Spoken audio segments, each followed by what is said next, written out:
Hi, it's John Moore with Premier Properties. If you're watching this video, congratulations. That means that you have been approved to lease one of our properties. What we're going to do now is go over your lease and take you step by step on what you need to do. So let's start out with our lease. You should have your lease sitting in front of you right now. If you don't, I'm going to give you a second or push pause on here to wait a second and get your lease in front of you, and then we'll be ready to move forward. Okay, if your lease is in front of you, let's start on page 1. This is your residential lease. It starts off with number 1, and that's the parties. That's the parties in the agreement. The two parties in the agreement are the landlord, that's the property owner, and the tenant, which is you. So we're going down to number 2, which would be the property. That'll be your new address. It should have your address in there and of what your everything in the county that also goes with it. Number 3 is going to be the terms of the lease.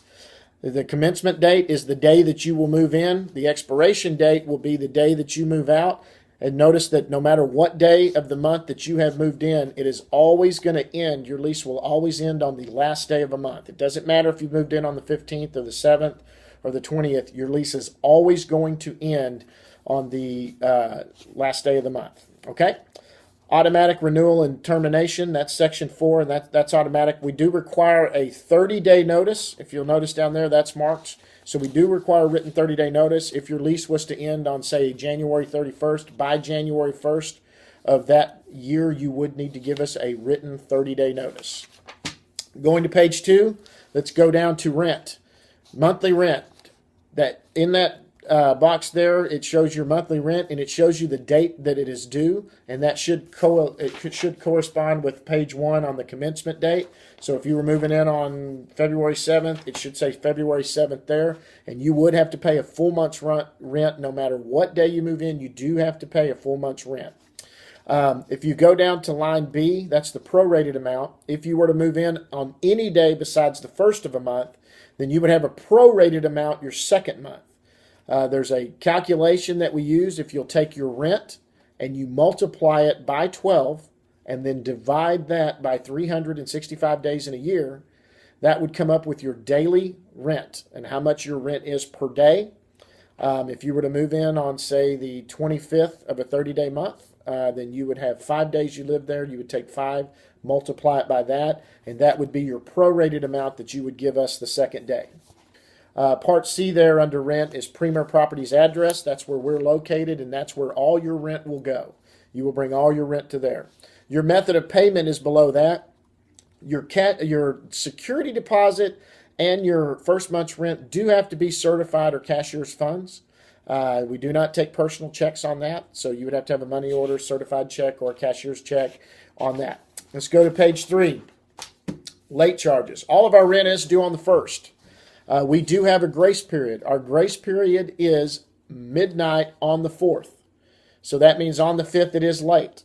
On the 5th it is $25, and it is a $5 late fee, $5 per day fee after that going forward. Return checks, number 7. If you, after that, on your second month, you start writing checks, if you were to have a check that does come back insufficient, we are going to charge you a $25 insufficient fund fee on top of the late fees, and you would have to bring certified funds in to make up for the check that did not clear.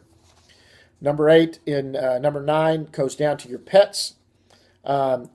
You should have a pet agreement if there was a pet that was approved for the property.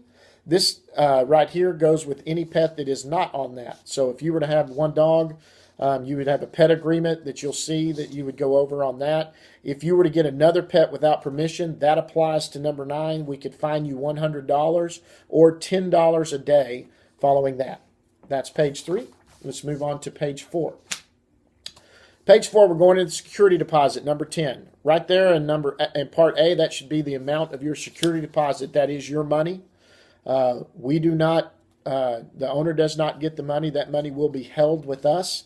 If we are managing the property, that money is held with us. Sometimes you may be signing a lease with us and your landlord is going to be your owner. That would change. They would actually have your security deposit. But if you are with Premier Properties, we will have your security deposit in one of our accounts. If you go down below that, it just notices and go down to deductions. That's a possible deductions. You're going to have an inventory and condition form that you've gotten. That inventory and condition form is very important. You fill that out. We'll talk about that later where you need to get that back to me. This has possible deductions here. They're not bad, but we'll actually send you a mail out